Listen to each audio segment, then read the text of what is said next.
जय जनेन्द्र बंधु। मैं प्रतिष्ठाचार्य पंडित महेश कुमार जैन शास्त्री डीमापुर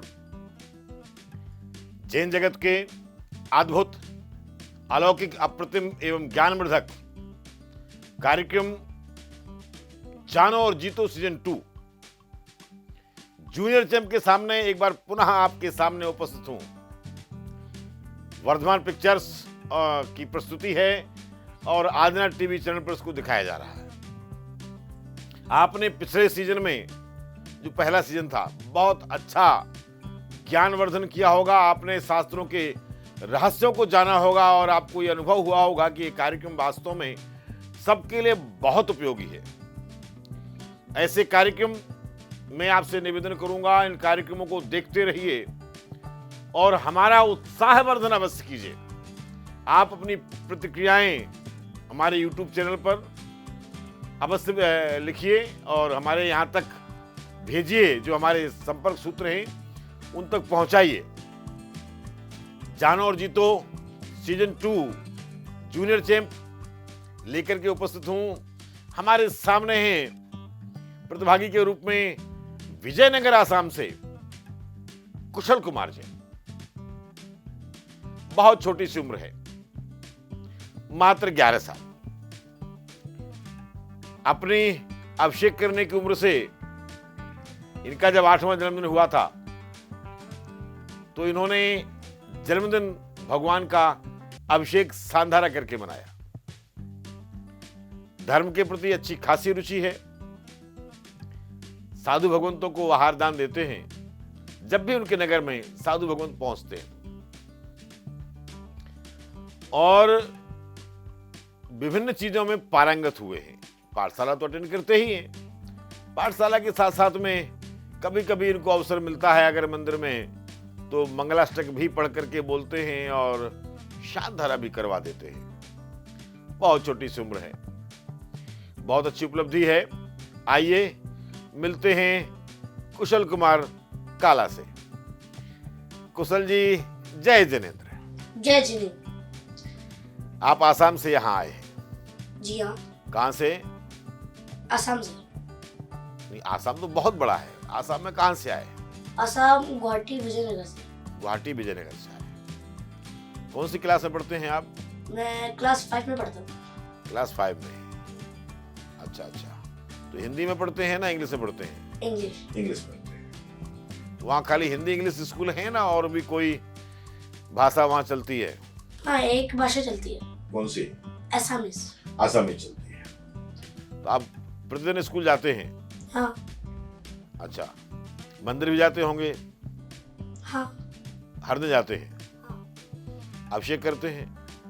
अभिषेक हर रोज नहीं करता, जब छुट्टी होती है तब। अच्छा, जब छुट्टी होती है तब करते हैं। तो छुट्टी बोले तो संडे को करते हैं, रविवार के दिन, शनिवार के दिन। बहुत अच्छी बात है। एक बार जोरदार तालियों के साथ में स्वागत करते हैं कुशल कुमार काला का। तो कुशल, जानो और जीतो जो प्रतियोगिता है इसको आपने पहले कभी देखा है? हाँ। कब देखा? जब मैं फर्स्ट टाइम अपना गेम्स खेल रहा था, मोबाइल गेम्स। हाँ। तब मैं अपने दादी के कमरे में गया एक बार। तो वहाँ पे मैंने देखा वो एक टीवी में एक चैनल चला रही है। मैंने पहले तो उसका नाम पढ़ा, आदिना टीवी चैनल। अच्छा। फिर मैंने देखा उसपे क्या आ रहा है। मैंने नाम देखा तो पता चला जानो जीतो आ रहा है। वहाँ पे मैंने उसको देखा। फिर मैंने अपने दादी से पूछा। अच्छा। कि कहता है ये गेम कैसा है, अभी ये जीत कैसे रहे। सब समझने के बाद फिर मैंने क्वेश्चन को समझना शुरू किया। मेरे को तो थोड़ा हार्ड भी लगा। अच्छा। फिर मेरे को लगा यही मेरे को तो आता था। अच्छा। उसके क्वेश्चन के आंसर आपको आते थे? हाँ, इतने इजी थे। बहुत बढ़िया, इजी थे। तो आपको उसमें लगा कि मुझे जाना चाहिए। अच्छा, तो फिर वो तो सीजन खत्म हो गया। हाँ, वो सीजन खत्म हो गया। हाँ। तो फिर आप इसमें आने का आपको फिर से कैसे जानकारी मिली? फिर मैं कहता है एक ऐड आया था जानो जीतो का, जूनियर चैंप्स। अच्छा। तो मुझे लगा कि इस बार अगर मुझे मौका मिल गया तब तो बहुत अच्छी बात है। हाँ। मैं जरूर जाऊंगा। तो आपको आपकी माँ ने बताया कि जाना है। अच्छा, बहुत बढ़िया। तो कुशल, हम आपको इस जानो और जीतो प्रतियोगिता के कुछ जो नियम है और शर्तें हैं वो हम आपको बताना चाहेंगे। कार्यक्रम में कुल 4 चरण होंगे, जिसके प्रत्येक चरण में प्रतिभागी से 5 प्रश्न पूछे जाएंगे और संपूर्ण चरण में कुल 20 प्रश्न होंगे। पहले चरण का नाम पंच स्थावर होगा, जिसमें पहला प्रश्न पृथ्वी काय नामक, दूसरा जल काय, तीसरा अग्नि काय, चौथा वायु काय, पांचवा प्रश्न वनस्पति काय होगा। इन प्रश्नों के उत्तर देने के बाद प्रतिभागी दूसरे चरण विकल्प त्रय में प्रवेश करेगा, जिसमें छठवां प्रश्न 2 इंद्रिय नामक होगा, सातवां त्रिइंद्रिय, आठवां 4 इंद्रिय, नौवां असंगी पंचेंद्रिय और 10वां प्रश्न संगी पंचेंद्रिय होगा। तीसरा चरण देवगति नामक होगा, जिसमें 11वां प्रश्न भवनवासी नामक होगा, 12वां प्रश्न व्यंतर, 13वां प्रश्न ज्योतिषी, 14वां प्रश्न कल्पवासी, 15वां प्रश्न ग्रैवेयक नामक होगा। इस चरण को पार करते ही प्रतिभागी मुमुक्षु कहलाने लगेगा और प्रतियोगिता के अंतिम एवं चौथे चरण में प्रवेश करेगा, जिसका 16वां प्रश्न नव अनुदिश नामक होगा, 17वां प्रश्न पंच अनुत्तर, 18वां प्रश्न चक्रवर्तीच्छ, 19वां प्रश्न तीर्थंकरेच्छु, 20वां एवं कार्यक्रम का अंतिम प्रश्न मोक्षार्थी कहलाएगा एवं 1,11,000 रुपए की धनराशि अपने नाम करेगा। लेकिन आपको बता दें, पहले चरण में समय सीमा 1 मिनट होगी, यानी 60 सेकंड के अंदर ही प्रतिभागी को उत्तर देना अनिवार्य होगा। दूसरे चरण में प्रवेश करते ही उत्तर देने की यह सीमा समाप्त हो जाएगी। इस प्रतियोगिता के दौरान प्रतिभागी को कार्यक्रम में 4 जीवन रेखा दी जाएगी, जिसका प्रयोग वे समय आने पर कर सकेंगे। पहला द्विविकल्प, दूसरा प्रश्न परिवर्तन, तीसरा गार्डियन गाइडेंस, चौथा संजीवनी। द्विविकल्प जीवन रेखा का प्रयोग करने से कार्यक्रम के प्रश्न में से 2 गलत विकल्प हट जाएंगे। प्रश्न परिवर्तन जीवन रेखा के अंतर्गत जैन धर्म के अनुसार 8 विषयों में से वर्तमान प्रश्न का परिवर्तन कर सकते हैं। गार्डियन गाइडेंस जीवन रेखा के अंतर्गत यदि किसी प्रश्न पर उत्तर देने में प्रतिभागी को कठिनाई हो रही है, तो वो प्रतिभागी अपने साथ आए अपने गार्डियन को अपने सहयोग के लिए बुला सकते हैं। संजीवनी जीवन रेखा अंतिम जीवन रेखा है। ये विशेष जीवन रेखा है। संजीवनी जीवन रेखा का उपयोग करते ही बाकी की बची हुई अन्य जीवन रेखा प्रतियोगिता के शेष बचे हुए भाग के लिए निष्क्रिय हो जाएगी। संजीवनी जीवन रेखा का उपयोग आप कार्यक्रम में 3 बार कर सकते हैं, लेकिन इसमें गलत उत्तर देने पर आपसे पूछे गए प्रश्न की पुरस्कार राशि आपके द्वारा जीती गई राशि में से काट ली जाएगी और यदि राशि कम पड़ जाती है तो शेष राशि आपके नाम ऋण के रूप में अंकित होगी, जो आपके द्वारा दिए गए अगले प्रश्न के सही उत्तर पर विजित राशि में से जमा की जाएगी। आप पूछे गए प्रश्न के उत्तर में श्योर नहीं होने पर इस जीवन रेखा का अधिकतम 3 बार उपयोग कर सकेंगे। तो ये है कार्यक्रम जानो और जीतो सीजन 2 जूनियर चैंप की रूपरेखा एवं शर्तें। प्रतियोगिता के दूसरे चरण में कभी भी 2 ऐसे प्रश्न पूछे जाएंगे जिनमें कोई विकल्प नहीं होंगे। एक विजुअल होगा जिसका नाम होगा देखो, बूझो और बनाओ, जिसमें आपको एक चित्र दिखाया जाएगा, उसे आपको पहचानना है। सही उत्तर देने पर आपको निर्धारित राशि प्राप्त होगी। इस प्रश्न के लिए आप जीवन रेखा उपयोग करने के लिए अधिकारी नहीं होंगे। दूसरे चरण में ही एक और विशेष प्रश्न होगा जिसका नाम होगा सुनो, सुनाओ और गुनगुनाओ। जैन धर्म के स्तुति, पाठ, पूजन आदि में से एक लाइन आपको सुनाई जाएगी, उसके आगे की लाइन निकटतम अंतरा तक आपको उत्तर स्वरूप सुनानी है। ठीक है, आपको समझ में आ गए सारे नियम और शर्तें? शुरू करें? हाँ। तो शुरू करते हैं आज का जानो और जीतो सीजन 2 जूनियर चैंप कुशल काला के साथ में। तो कुशल, पहला प्रश्न जानो और जीतो सीजन 2 जूनियर चैंप का पहला पड़ाव पंचस्थावर नाम का प्रश्न का नाम है पृथ्वी काय और इसकी पुरस्कार राशि है 1100 रुपए। ये रहा आपकी स्क्रीन पर। प्रश्न है लमोकार मंत्र में कितनी मात्राएं होती हैं? आपके ऑप्शंस हैं, विकल्प हैं, विकल्प का 55, विकल्प खा 58, विकल्प गा 61 और विकल्प घा 64। देखो क्या था ऑप्शन का, मुझे तो नहीं लगता वो होना चाहिए। ऑप्शन ग और घ ये तो बिल्कुल नहीं हो सकते। अच्छा, का भी नहीं हो सकता, गा और घा भी नहीं हो सकता। मुझे तो ख लग रहा है। अच्छा, आपको खा लग रहा है। श्योर है? हाँ ठीक है, पक्का है? लॉक कर दीजिए। कर दें। निर्णायक जी नियत करें विकल्प खा। कुशल जी चुन रहे हैं विकल्प खा। 58 मात्राएं। ये बता रहे हैं नमोकार मंत्र में 58 मात्राएं होती हैं, 58। इसको नियत करें और बताएं कि क्या ये उत्तर सही है।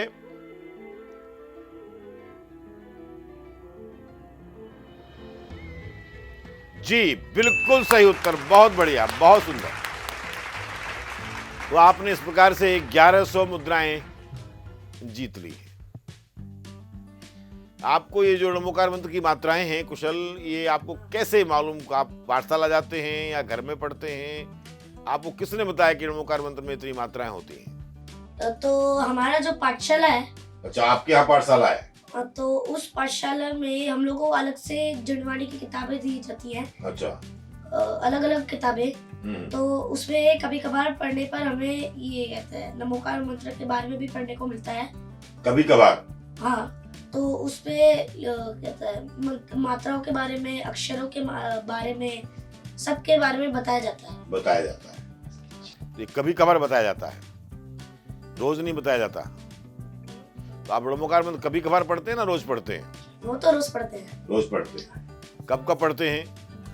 सुबह उठने से 9 बार नमोकार। अच्छा, उठने से पहले? हाँ, फिर मंदिर जाने के नहीं, बाद। उठने से पहले पढ़ते हो ना उठने के बाद पढ़ते हो? ओह सॉरी, उठने के बाद। अच्छा, सोकर के उठने के बाद पढ़ते हो? हाँ। नहीं, मुझे लगा कि आप जो है सोकर के उठने से पहले पढ़ लेते हो। हाँ।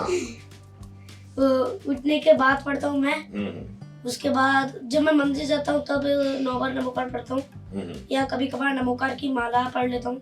अच्छा, माला पढ़ते हो? जाप करता हूँ। अच्छा, माला का जाप करते हो? मुझे लगा आप माला पढ़ते हो। उसके बाद रात में सोने से पहले 9 बार नमोकार। रात में सोने से पहले 9 बार नमोकार पढ़ते हो? अच्छा, बहुत बढ़िया है भाई, बहुत बढ़िया बात है। आपकी बहुत अच्छी आदतें हैं। आपको जीवन में भगवान का नमोकार मंत्र का ऐसा आशीर्वाद मिलेगा कि आपको कभी परेशान नहीं होना पड़ेगा। हम चलेंगे अगले प्रश्न की ओर। कुशल, 2100 मुद्राओं के लिए ये रहा दूसरा प्रश्न आपकी स्क्रीन पर।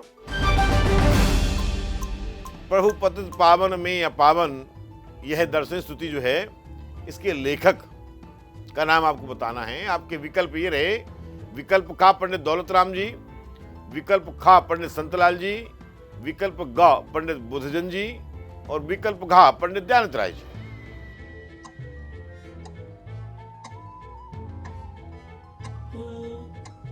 मुझे लगता है नंबर ग, पंडित बुद्धजन जी।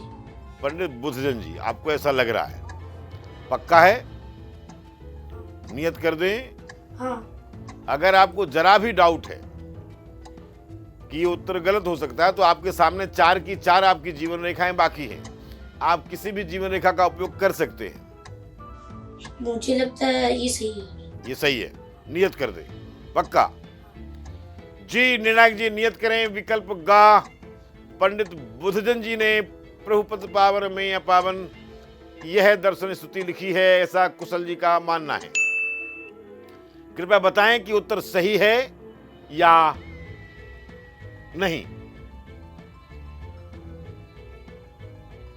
कुशल, हमारे जो निर्णायक जी हैं वो कह रहे हैं ये उत्तर बिल्कुल सही है। बहुत बढ़िया, आप 2100 मुद्राएं जीत गए हैं।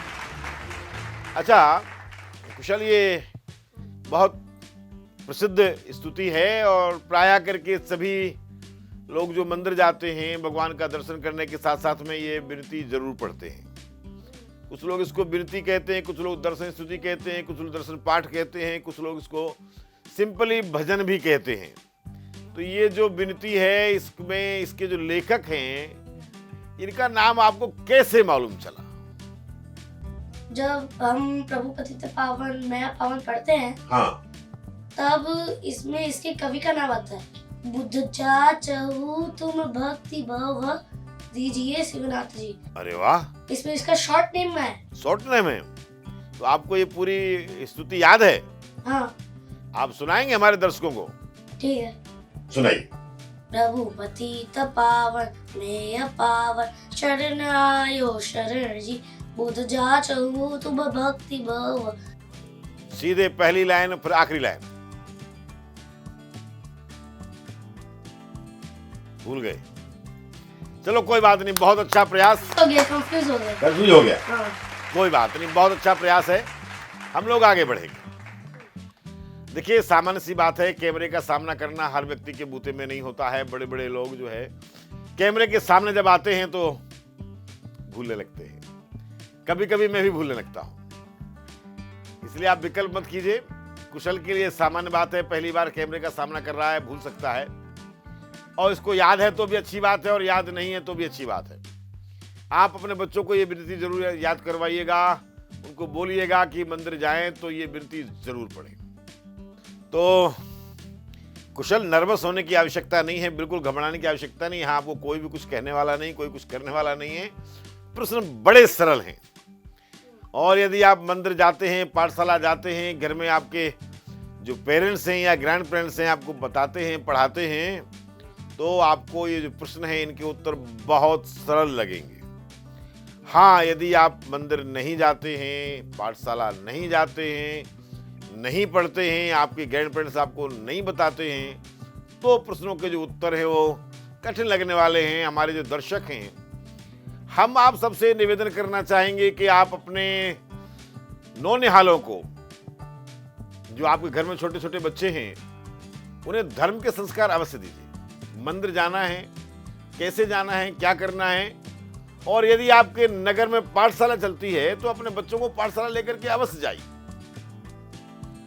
और समाज के लोगों से भी अनुरोध करना चाहूंगा कि अगर आपके पास में मंदिर में स्थान है तो रविवार शनिवार या शनिवार रविवार या छुट्टी के दिनों में पाठशाला अवश्य लगवाइए। बच्चों में धार्मिक संस्कार देने के लिए, उनको सदगृहस्थ बनाने के लिए, सत्श्रावक बनाने के लिए पाठशाला का होना बहुत आवश्यक है। देखिए, वर्तमान का जो समय है बहुत टिपिकल समय है। चारों ओर से मीडिया के माध्यम से लोगों को दिग्भ्रमित किया जा रहा है। बहुत सारा धर्म से विमुख करने के उपदेश देने वाले बहुत सारे YouTube चैनल हैं या फेसबुक पेजेस हैं या सोशल मीडिया है, ये बहुत सारी चीजें हैं। तो अगर आप पाठशाला भेजते हैं तो बहुत अच्छी बात होगी अपने बच्चों को। और इस तरह के जो धार्मिक कार्यक्रम आपके आते हैं टीवी चैनल के ऊपर में, जैसे आजना टीवी चैनल आपके लिए बहुत बढ़िया, ज्ञान भरा, अद्भुत, अलौकिक, अप्रतिम ये जो कार्यक्रम लेकर के आया जानो और जीतो, ये स्वयं देखिए और अपने परिचितों को देखने के लिए प्रेरित कीजिए। जैसे हमारे ये कुशल कुमार जी हैं, इन्होंने देखा और इनकी दादी ने इनको उसको देखने के लिए प्रेरित किया। अच्छा कुशल, आपको ये जो प्रेरणा दी, तो आपको इस कार्यक्रम को देख करके कैसा लगा? जब मैं देखते देखते मतलब बैठा था, हाँ। मैं बस देख ही रहा था। हाँ। तब मैंने एक बार ये जो बात है, एक चीज वो भी मैं बता दूंगा, वो मेरे मन में आई। अच्छा, आपके मन में आई अचानक से? तो आपको अचानक से मन में आई है, ऐसा तो आपके जैसे अभी आप नर्वस हो गए तो वो भूल जाएगी। तो जब भी कोई चीज़ अगर हम लोग नर्वस होने लगते हैं ना, तो उसके लिए हमारे जो टीचर्स हैं वो हमको बताते हैं कि इसको अगर लिख लेंगे, एक बार लिखेंगे, 2 बार लिखेंगे, 3 बार लिखेंगे तो मेमोराइज हो जाती है, लर्न हो जाती है, होता है ना। तो आपको मन में जो कुछ आया वो आपने कहीं लिखा है इसको? हाँ, मैंने लिखा है। कहाँ लिखा? डायरी में? नहीं, मैंने एक मतलब आने से पहले एक कार्ड बनाया था। कार्ड बनाया था? एक मंथ से जानो जीतो के लिए। जानो जीतो के लिए कार्ड बनाया था? तो आपने तो हमको दिया ही नहीं। आप लाए हैं यहाँ? ना घर भूल के आ गए? इधर ही लाए हम। इधर ही लाए हैं। तो कार्ड आप हमें देना चाहेंगे? हाँ जरूर। तो आप हमें वो कार्ड देने वाले हैं, दीजिए। वहाँ पे कैबिन में रखा था। केबिन में रखा है। तो आप लेने जाएंगे ना किसी से मंगवाएंगे?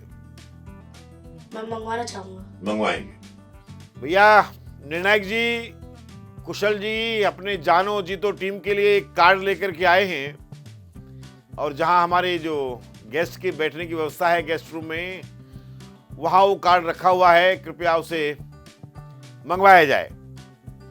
तो ये जो सुंदर सा कार्ड आप बना करके लाए हैं, हमारे ऑडियंस को दिखाइए। हाँ, कार्ड तो बड़ा सुंदर बना है।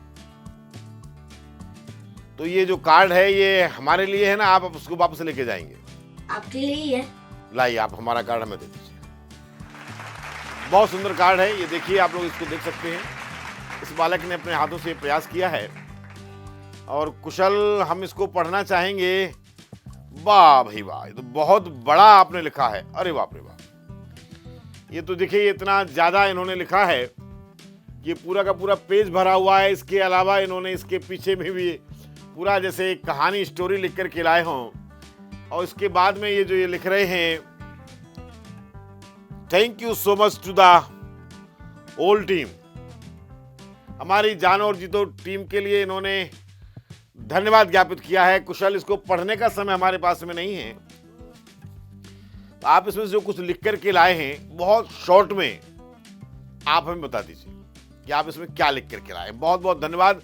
एक बार जोरदार तालियों से हम इसकी अनुमोदना करेंगे कि कुशल हमारे लिए कुछ लेकर के आए। पहली बार ऐसा हुआ इस सेट पर कि कुशल जैसे जो पार्टिसिपेंट हैं उन्होंने हमारे इस कार्य की प्रत्यक्ष प्रशंसा की है, लेकिन इसके भीतर जो लिख करके लाए हैं कुशल, हम आपके मुंह से सुनना चाहेंगे। बताइए। तो हम आजकल मोबाइल चलाते हैं। हाँ, मोबाइल्स में हम लोग रील्स चला लेते हैं। रील्स चलाते हैं। हाँ, रील्स चलाते हैं, यूट्यूब चलाते हैं आजकल। आजकल फोटो खींचते हैं, बहुत सारी अन्य चीजें हैं। इसमें हम गेम्स भी खेलते हैं। तो गेम्स हम सबसे ज्यादा चलाते हैं। तो वो गेम्स हम लोग खेलते हैं जो बहुत क्रूअल होते हैं। क्रूअल होते हैं? हाँ, क्रूअल, वायलेंट जैसे भी हैं, बस खेलने से मतलब है। तो वो कुछ भी आजकल खेलते हैं, वायलेंट, क्रूअल, जिसमें किसी को मार दिया, ठीक है। तो एक ये गेम है जो एक ही माध्यम है हमारा टाइम पास करने का, ठीक है। तो मैंने इसको शॉर्ट में बनाने की कोशिश की है, तो थोड़ा कोई बात नहीं, आप शॉर्ट में लास्ट तक का जो है कंक्लूड करो आप बहुत शीघ्रता से। तो मैं इस जानो जीतो की टीम को धन्यवाद देना चाहता हूँ, क्योंकि उन्होंने एक मल्टी इंटरेस्टिंग गेम बनाया है। अच्छा, ये गेम है? हाँ, गेम है। Very good. तो इसमें हमारे को ज्ञान भी प्राप्त होता है, इसमें हम रिवॉर्ड भी जीतते हैं। अच्छा। और अन्य आदि चीजें भी करते हैं। तो मैं दर्शकों से कहना चाहूंगा, बहुत अच्छी बात कह रहा है, छोटा सा बालक है। देखिए, हम लोग जो बच्चों को मोबाइल दे रहे हैं, आप समझ लीजिए आपके बच्चों में जो क्रूरल्टी आ रही है, जो वायलेंट उनके भीतर भरता जा रहा है, उस गेम के जो प्रभाव हैं जो वो अपने मोबाइल पे चलाते हैं। वल्गैरिटी रील्स के माध्यम से, शॉर्ट के माध्यम से उनके भीतर में बढ़ती जा रही है। अनैतिकता की ओर उनके कदम बढ़ते जा रहे हैं और ये हमें सांस्कृतिक रूप से नष्ट करने का एक प्रयास है। यदि आप चाहते हैं आपके बच्चों में ये संस्कार बने रहें, ठीक है कि सोशल मीडिया का समय है और आपके बच्चे मोबाइल के बिना नहीं रहते हैं, तो हमारे बहुत सारे कार्यक्रम ऐसे होते हैं जो सोशल मीडिया पर अवेलेबल हैं। हमारे बच्चों को उनको इस तरह की कार्यक्रम देखने की प्रेरणा दें। और हम आदना टीवी चैनल जैसे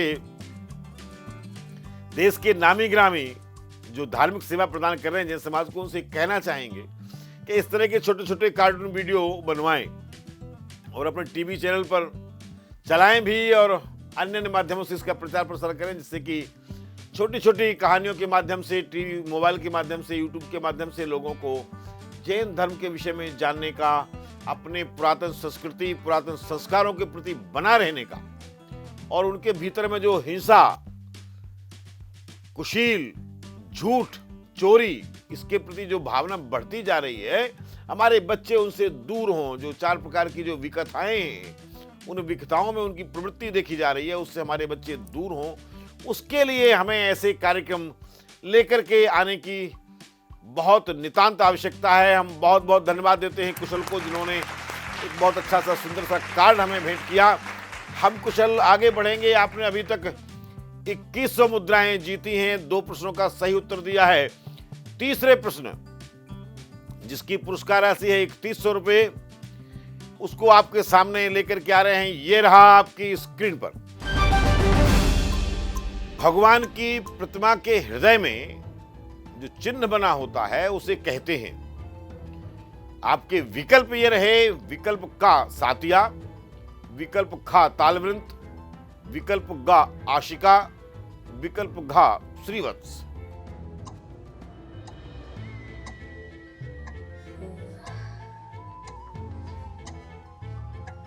मैं इसमें लाइफ लाइन लेना चाहूँगा। लाइफ लाइन लेना चाहेंगे। आपको इसका उत्तर नहीं मालूम।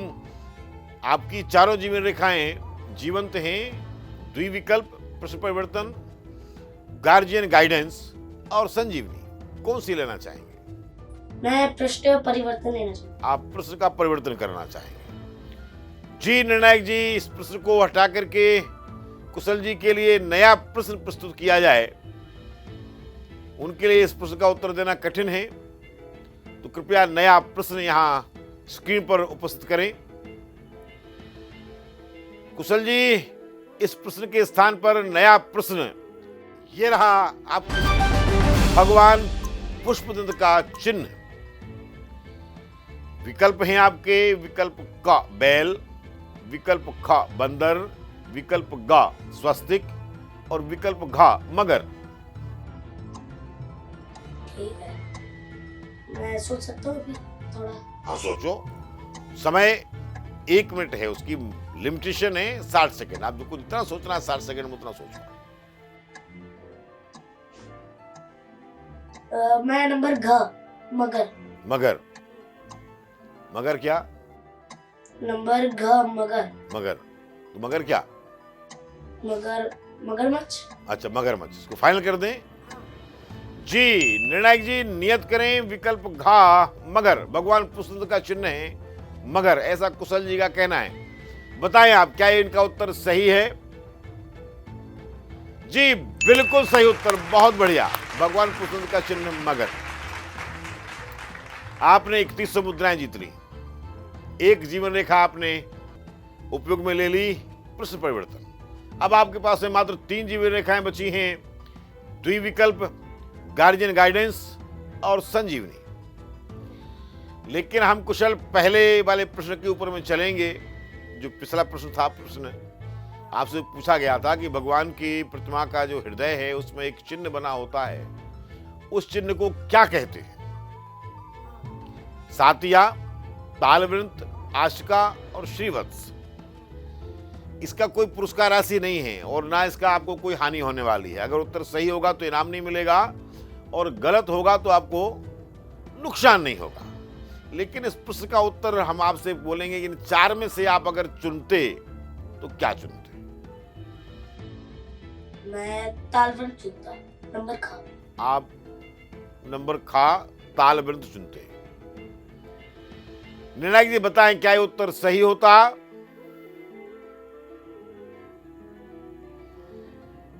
कुशल, अगर आपने तालवृंत, सातिया या आसिका कुछ भी चुना होता तो ये उत्तर गलत होता। इसका सही उत्तर है विकल्प घा श्रीवत्स। जो भगवान की प्रतिमा के हृदय में एक चिन्ह बना होता है सुंदर सा, उसको श्रीवत्स कहते हैं। बहुत अच्छे खेल रहे हैं आप, कोई बात नहीं है। इसका तो आपको ना इनाम मिलना है और ना इससे आपको बाहर होना है। चौथा प्रश्न इस प्रतियोगिता का 4100 मुद्राओं के लिए ये रहा आपके सामने। इनमें से अलग पहचानिए। जो 4 नाम नीचे दिए जा रहे हैं, इनमें से अलग क्या है? विकल्प का नमीनाथ, विकल्प खा नेमिनाथ, विकल्प ग पार्श्वनाथ और विकल्प घा महावीर। इनमें से अलग क्या है?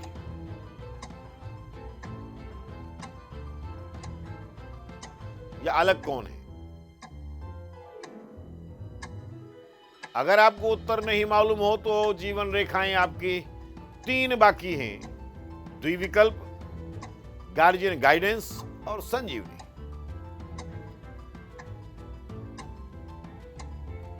समय निकल जाएगा, आप आउट हो जाएंगे। हाँ, इसलिए उत्तर आपको बहुत शीघ्रता से देना है। मैं नमीनाथ जी चूज करना चाहूंगा। नमीनाथ जी को चूज करेंगे। जी निर्णायक जी, नियत करें विकल्प का नमीनाथ और कृपया बताएं कि क्या ये उत्तर सही है या नहीं?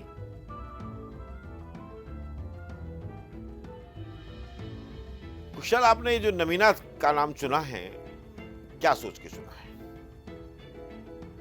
नियत हो गया, बदला नहीं जा सकता। अगर उत्तर गलत होगा तो आप आउट हो जाएंगे और सही होगा तो आप आगे खेलेंगे। इनमें से ये नेमिनाथ, पार्श्वनाथ, महावीर, स्वामी जी, तीनों लाइन में है। लाइन में।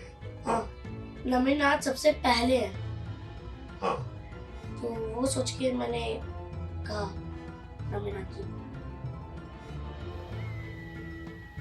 सबसे पहले हैं इसलिए आपने उनको अलग कर दिया। तो ये तो नमीनाथ, नेमिनाथ, पार्श्वनाथ, महावीर तो चारों एक ही लाइन में है। हाँ, इसमें से अलग कैसे हो गए? अब ये चेंज कर सकते हैं? नहीं चेंज कर सकते। गए। निर्णायक जी उत्तर बताइए। बिल्कुल सही उत्तर, बहुत बढ़िया उत्तर, तो बिल्कुल सही है, लेकिन आपने जिसको चुना है वो तुक्का मारा है, तुक्का मारे? अनुमान लगाया है ना। आपको सही उत्तर तो मालूम ही नहीं है, क्या ये क्यों अलग है? मैंने तो पहला सोच के किया। तो पहला है इसलिए उनको अलग मान लिया। इसमें इजी होते हैं क्वेश्चन, बस वैसे हाइड करके रखते हैं। चलो मैं बताऊंगा कुशल इसको कि इसमें भगवान नेमिनाथ, भगवान पार्श्वनाथ, भगवान महावीर, इनका विवाह नहीं हुआ, ये बाल ब्रह्मचारी तीर्थंकर हैं, जबकि नमीनाथ भगवान का विवाह हुआ, इसलिए नमीनाथ भगवान इसमें से, इन चारों में से अलग हैं। हाँ, इसको पढ़ने की, ध्यान से पढ़ने की बहुत आवश्यकता है। देखिए, सामान्य उत्तर देना बहुत सरल है, आप तुक्का लगाएंगे, अनुमान लगाएंगे, आपका उत्तर सही भी हो सकता है, गलत भी हो सकता है, लेकिन पाठशाला में जो चीज़ पढ़ाई जाती है वो इस तरह से पढ़ाई जानी चाहिए कि बच्चों को ये चीज़ हमेशा याद बनी रहे और ये बहुत उपयोगी हो।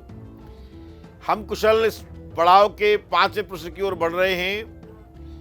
यदि आपने इस प्रश्न का सही उत्तर दिया तो यहाँ से कम आप 5100 मुद्राएं जीत के जाएंगे। अभी आप 4100 मुद्राएं जीत रहे हैं। आप कभी भी बीच में से क्विट कर सकते हैं, जहां क्विट करेंगे वहां तक की राशि आपको मिलेगी। 5वां प्रश्न का अगर आपने सही उत्तर दिया तो आप कम से कम 5100 मुद्राएं जीत करके जाएंगे। यदि आगे के प्रश्नों का उत्तर आपने गलत भी दिया तो भी आपको उतना मिलेगा। तो इस पड़ाव का अंतिम प्रश्न, प्रतियोगिता का 5वां प्रश्न 5100 मुद्राओं के लिए ये रहा। अंजन चोर का असली नाम आपको बताना है। आपके विकल्प हैं, विकल्प क सोमांग, विकल्प ख ललितांग, विकल्प ग विद्यांग, विकल्प घ मानांग।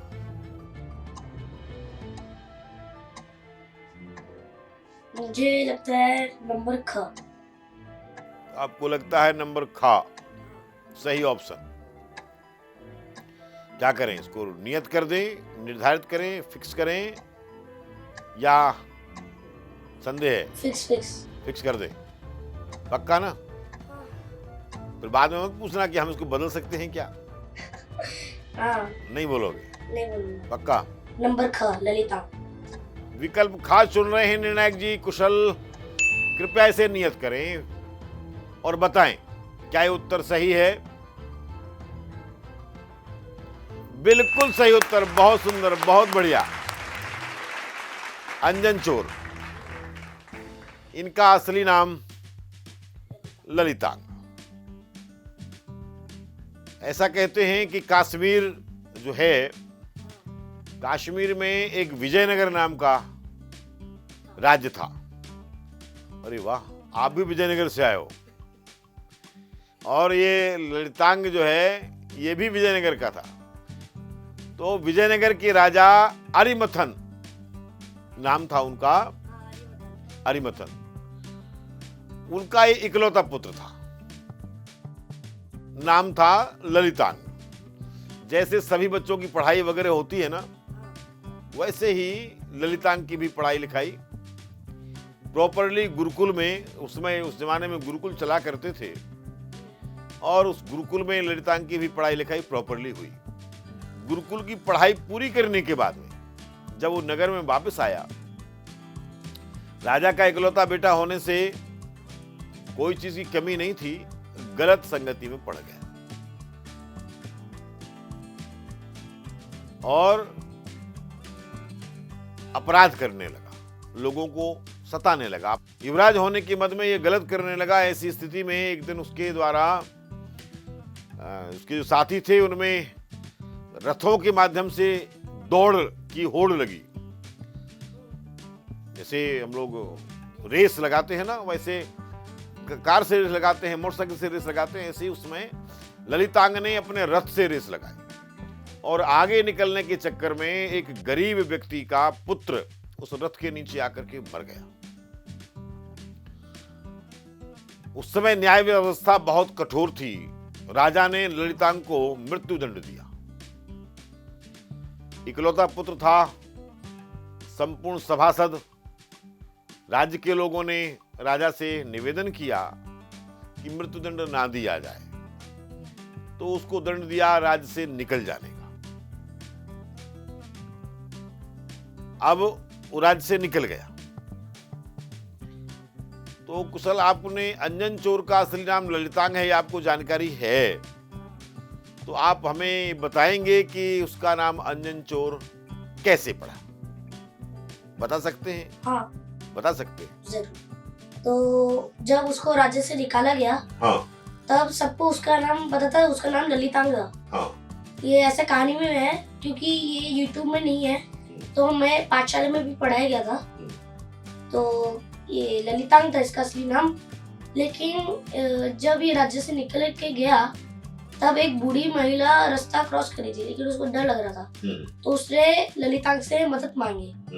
उस महिला ने मदद मांगी, तो जब उसने उसको मदद किया, पता नहीं क्या सोच के उसने मदद किया, लेकिन किया। हाँ, बूढ़ी अम्मा सोचने लगी, तो फिर बाद में सोचते सोचते वो उसको अपने घर ले गए। अच्छा, ललितांग को? हाँ, वेरी गुड। तो उस अम्मा ने कहा, यहाँ पे मेरे पास देने को कुछ नहीं है तुम्हारे लिए, लेकिन मेरे पास एक काजल है। अच्छा। वो अम्मा उसको इनाम देना चाहती थी रास्ता पार करवाने के बदले में। हाँ, तो वो एक काजल उस वक्त अंजन भी कहलाता था। अंजन अभी भी कहलाता है। हाँ, तो वो अंजन उसने दिया। अम्मा ने दिया? हाँ, अम्मा ने ललितांग को दिया। तो उसमें एक पावर थी। आजकल पावर होते हैं ना, तो पावर थी उसमें। अगर उसको कोई व्यक्ति लगा लेता था, तो वो गायब हो जाता था। अच्छा, इनविजिबल? हाँ, इनविजिबल। अरे वाह। तो उसने वो काजल दिया, तो उसका वो गलत इस्तेमाल करने लगा। कौन? ललितांग उसका गलत इस्तेमाल करने लगा। अच्छा।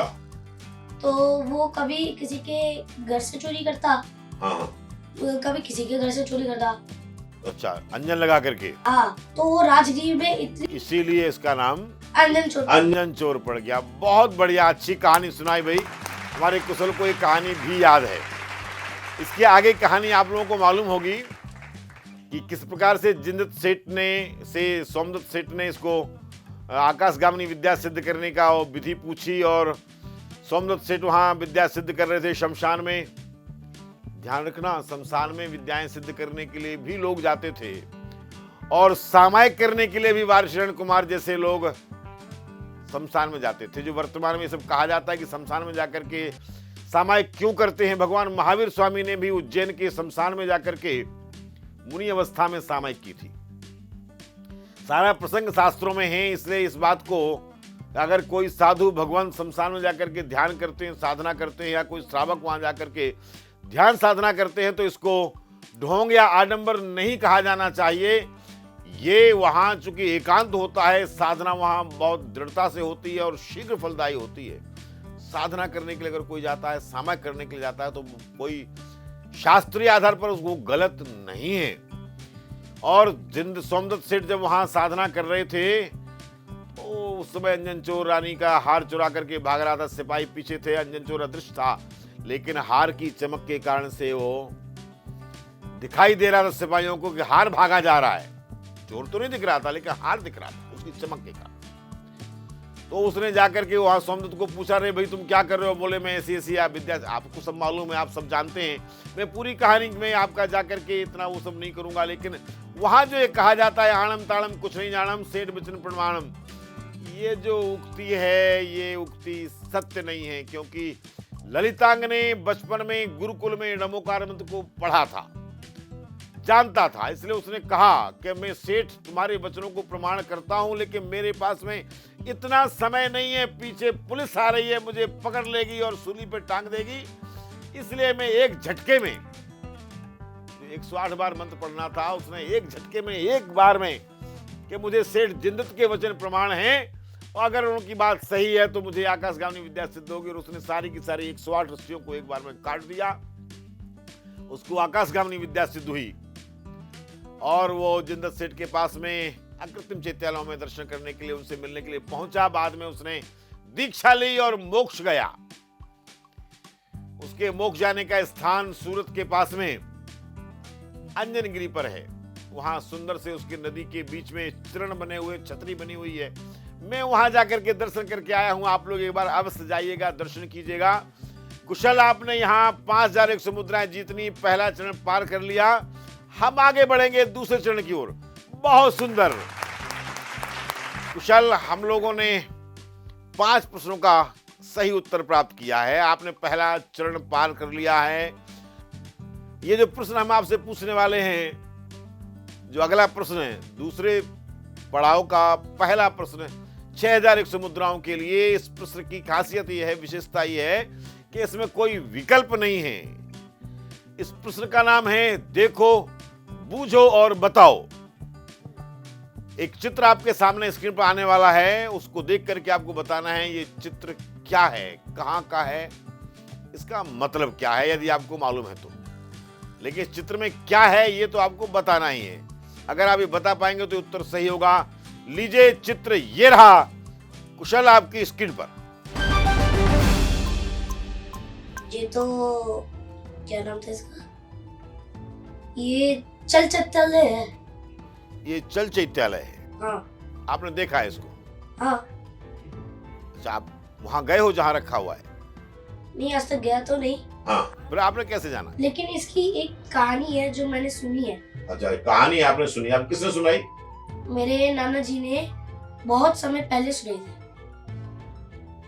Very good. तो ये चल चैत्यालय है, पक्का है। निर्णायक जी, इनका उत्तर है कि ये जो फोटो आपको दिख रही है ये चल चैत्यालय है। इसमें आप देख सकते हैं 7 पंखुड़ियां हैं, एक पंखुड़ी उधर पीछे की ओर है, कुल मिलाकर 8 पंखुड़ियां हैं और बीच में भगवान हैं। इनको कुशल जी बोल रहे हैं चल चैत्यालय है, बताएं कृपया कि क्या ये उत्तर सही है? बहुत सुंदर, बिल्कुल सही उत्तर। तो आपने कुशल 6100 मुद्राएं जीत ली हैं।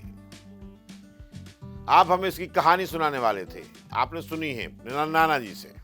हाँ, सुनाइए क्या कहानी है इसकी। तो बहुत पहले ये जब लोग जाते थे ना, तो जो ट्रैवल करते थे वो, अच्छा ट्रैवल करते, हाँ, तो वो बहुत दूर दूर तक जाते थे। अब उस वक्त गाड़ियों का इन्वेंशन तो नहीं हुआ था। हाँ हाँ। तो उस वक्त वो बैलगाड़ी में जाते थे। बैलगाड़ी होता है आज गाँव में, होता है आजकल में, तो वो उस बैलगाड़ी में जाते थे। तो कुछ लोगों का नियम होता था, पैदल भी जाते थे, बैलगाड़ी में भी जाते थे। हाँ। तो जब वो जाते थे तब उनका प्रतिदिन का नियम रहता था, जिनका भी प्रतिदिन का नियम रहता था, जिनका नियम रहता था। हाँ। तो उस वक्त ये जब सुबह होती तब वो अपने प्रतिमा निकालते। ये एकदम कमल की तरह होता है, जब रात होती वो बंद हो जाता है अपने आप। हाँ, नहीं अपने आप नहीं, बंद करना पड़ता है। बंद करना पड़ता है। हाँ, तो बंद करने के बाद जब सुबह होती है, हम लोग को दर्शन करने होता है। इसको खोलो, इसका अभिषेक करो, पूजन करो, ठीक है, फिर अपना नाश्ता करो। अपना नाश्ता करना जरूरी है, अगर कोई उपवास करना चाहे तो हाँ वो कर सकता है। कर सकता है, ठीक बात। बहुत अच्छी जानकारी है कुशल के द्वारा जो दी गई है। ये जो चित्र आप देख रहे हैं स्क्रीन पर, ये एक दुर्लभ वस्तु है। ऐसी दुर्लभ प्रतिमाएं अब सर्वत्र नहीं मिलती हैं। बहुत सारी प्रतिमाएं लुप्त हो गई हैं, लोगों ने या तो कहीं भेज दी हैं या बेच दी हैं, गला दी हैं, सोने के लालच में नष्ट कर दिया है। पहले के जमाने में जब आवागमन के साधन नहीं हुआ करते थे और लोग बाग यात्रा करने के लिए लंबी लंबी दूर तक जाया करते थे, जाने में दिन महीने वर्ष लगते थे, व्यापार करने के लिए लोग जाते थे, तो अन्य अन्य कार्यों के लिए लोग जाते थे, युद्ध में भी राजा लोग जाते थे, तो इस तरह के मंदिर लेकर के चलते थे। ये छोटा सा मंदिर है, कमल मंदिर कह सकते हैं, जल चैत्यालय कह सकते हैं। इसमें ये आप छोटे से छेद देख रहे होंगे, उन छेदों में ये जो पंखुड़ियां हैं, इसमें लॉक लगे हुए हैं। बहुत होशियारी से इसके लॉक सहित ये पंखुड़ी उसमें लग जाती है और बीच की जो चतुर्मुखी बिंब हैं, वो उनके साथ में ये जो पंखुड़ी आप देख रहे हैं, इस पंखुड़ी में, एक पंखुड़ी में 3 प्रतिमाएं विराजमान, 8 पंखुड़ी में कुल मिलाकर के 24 चतुर्मुखी बिंब है। छोटा सा मंदिर है, नीचे का जो बेस बना हुआ है धातु का है, पीतल का है, पूरी प्रतिमा ये पीतल की है। ये जो बेस बना हुआ है, इसके ऊपर चैत्यालय शुरू होता है, नीचे रखने के लिए है, आधार बना लिया। और पूरा का पूरा जो पंखुड़ियां हैं, वो 8 की 8 पंखुड़ियां ऐसे जाकर के बंद हो जाती हैं। ऊपर में जंजीर से आप इसमें देख रहे होंगे चित्र में, उससे लॉक लग जाता है। अब ये चैत्यालय लोग बाग, व्यापारी लोग या राजा लोग जो युद्ध मैदान में युद्ध करने के लिए जाते थे, लंबी लंबी दूर तक जाते थे, या व्यापारी लोग यहाँ से उत्तर भारत से दक्षिण भारत जाते थे या अन्यत्र विदेशों में जाते थे, जहाज से यात्रा करते थे, पानी के जहाज से, वो ये मंदिर साथ में रखते थे। जहां आवश्यकता हुई प्रातः काल नित्य अभिषेक पूजन किया, उसके बाद भोजन इत्यादि किया। देखिए कितनी दृढ़ता थी उनके भीतर में, भोजन ग्रहण नहीं करते थे, बाहर जाना है, प्रतिदिन बिना अभिषेक पूजन के भोजन ग्रहण नहीं करते थे, उनको बाहर जाना होता था तो साथ में इस तरह का चैत्यालय लेकर के चलते थे। और आज हम लोग ऐसे हैं कि मंदिर के बगल में घर होते हुए भी स्वयं मंदिर नहीं जाते हैं। हमारे बच्चों को ऐसे स्कूलों में भर्ती करते हैं, उनका एडमिशन करवाते हैं कि वो सुबह 6 बजे उनको भेजना होता है, बेचारे तैयार होकर के बिना नहाए धोए जैसे दौड़ते पड़ते भागते हैं, लौट करके आते हैं तो जैसे तैसे खाना पीना खाया, फिर ट्यूशन है, ट्यूशन है, जो भी है उसमें लग गए, उनको मंदिर जाने का समय नहीं देते। पहले लोगों के घरों में चैत्यालय होते थे, शास्त्रों में इसका वर्णन है कि गृह चैत्यालय भी होते थे और इस तरह के चल चैत्यालय भी होते थे। ये चैत्यालय आपको अद्भुत चैत्यालय है, इसकी कहानी लंबी, हम यहाँ सुनाएंगे तो पूरा का पूरा दिन निकल जाएगा, हमारे पास समय का अभाव होता है। हम इसमें आगे बढ़ेंगे और हम जो सारी की सारी बातें हैं ये आपको बताना चाहेंगे। चैत्यालय कहाँ स्थित है? पानीपत नगर के बड़ा मंदिर में ये चैत्यालय विराजमान है। परम पूज्य 105 क्षुल्लक श्री प्रज्ञान सागर जी महाराज जी के आशीर्वाद से इसकी जानकारी हम लोगों को प्राप्त हुई और हम लोगों ने इसको आप सब तक पहुंचाने का प्रयास किया है। बहुत अच्छी, उत्तम, उम्दा जानकारी है। कभी अवसर मिले तो जाकर के दर्शन अवश्य कीजिएगा। हम बहुत शीघ्रता पूर्वक आगे बढ़ेंगे, समय कम है। आज का समय यहां समाप्त होता है। हम कल पुनः कुशल काला के साथ में फिर मिलेंगे, जानेंगे कुछ नई जानकारियां, पूछेंगे कुछ प्रश्न, जीतेंगे संभवतः, पक्का नहीं है कुशल काला जीतेंगे या नहीं जीतेंगे, ये समय के गर्त में है। कल अवश्य देखिएगा जैन जगत की अद्भुत, अलौकिक, अप्रतिम ज्ञानवर्धक प्रतियोगिता जानो और जीतो सीजन 2 जूनियर चैंप मात्र आदिनाथ टीवी चैनल पर। कल तक के लिए